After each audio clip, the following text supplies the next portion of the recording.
Hey guys, Jeff Turner from Predator Academy. Want to do a quick video on the little things that help you stack up more coyotes for daytime hunts. So we're out west and we have a decent pile of coyotes. Now, to be completely honest, only about a fourth of these came from day. The majority of them are nighttime kills. But daytime hunting, to me, because being from Ohio, we don't have the saturation of coyotes that there is out here out west. Daytime hunting to me is much more rewarding. I think it's harder, but the fruits of your effort are worth the reward. But there's a lot of little things that add up to a successful daytime hunt. So most of these stands out here, I use a rifle. But if it's a tight quarters and there's cover close, I always take a shotgun. Now, stand setup for daytime is considerably different than nighttime. So for nighttime stuff, I like to find a high elevation in the middle of an open field. We're not worried about concealment. We have the cover of darkness, and we want to be able to see everything 360 degrees. Daytime's kind of the opposite. So in these stands, stand setup is everything. And I tell people, I believe that what you do before you turn the call on will determine how successful your stand is. The stand setup, at daytime stuff, it's just everything is about setup. So the most important thing is wind. But a lot of things people overlook is concealment. So at nighttime, there's a lot of times I'll go out in jeans and a t-shirt, and I'm not worried about hiding in the dark. Daytime's just the opposite. I have a ghillie suit that I sometimes use, depending on where I'm hunting, but having cover behind you, I'll try to overlay some pictures, but there's a big difference between having a cover of elevation behind you or vegetation versus skylining yourself. So when we're daytime hunting, I just look for movement. Well, coyotes are doing the exact same thing. They're looking for movement and anything that looks out of the norm. So and you gotta remember, we're in their backyard. So they know what normal is 24 hours a day. Sound, smell, sight, everything, they know what's normal. So when they look across a skyline, and out here where we're at out west, it is flat. When they see the silhouette of a person and a gun moving, that type of thing, that's gonna stick out to them. So just dropping down. So we want elevation, same as nighttime. For daytime, we want elevation.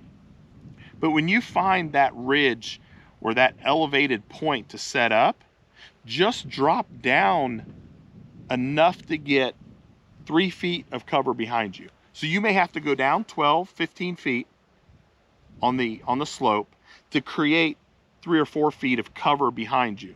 Breaks up that profile, and it will make all the difference in the world.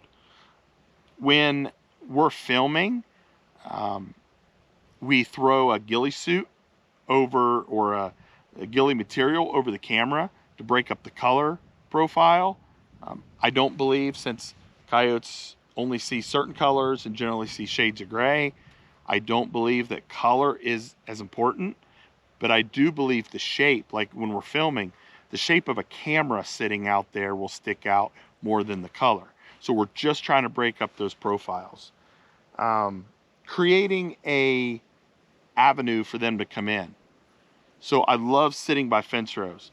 Where we're at in Ohio, it seems like the farmers kind of edge to edge crop. A lot of them will tear out fence rows, and it's just wide open land. If I can have a fence row, or if I know generally where the coyotes are going to come from, and I can create an alley for them to come in, or a path for them to be comfortable, I can kind of predict where they're going to come from. So in these daytime stands, when you can't spin 360 degrees like you can at night, you want to sit down and say, okay, source and destination, I know where the source is. They're going to be near water. They're going to be a low-lying area, here in these canyons and stuff. And I'm going to create the destination, which is the call. the path they're going to take, I'm going to set up a route for them to where they feel the most comfortable. If you take that extra time to set that stuff up, day stands will produce back to back. If there's coyotes there, if you've scouted ahead of time, and if there's, scat in the road and prints in the sand, and there's coyotes there, just taking that extra time to set that stand up will make a huge difference in your success rate. So add all those little things up. Hit the extra resources on the internet. There's great podcasts. There's great YouTube channels with information. I don't take any of them. I wouldn't suggest taking any of them, including my own, as 100% the gospel. Grab a little bit of everybody's stuff. Grab what you like. Try what works. Nothing is better than experience. So when you go out and you have a thermal, run through sounds and see what triggers the coyote and what doesn't. So when you have a source of coyotes, or at home we'll do this with fox. Some of the land that I hunt, the owners are not worried about fox. They say, leave them, take the coyotes. What I do is I take that as an opportunity to mess with the fox and find out, under these conditions, how far does my sound penetrate?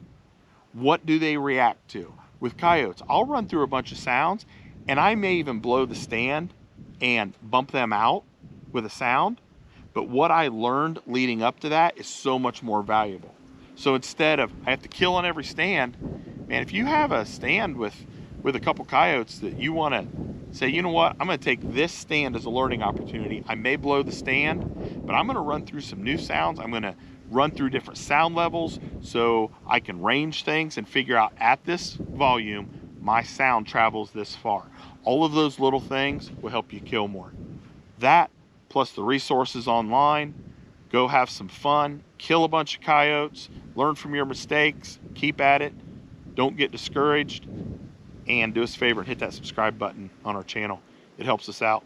Thanks, guys.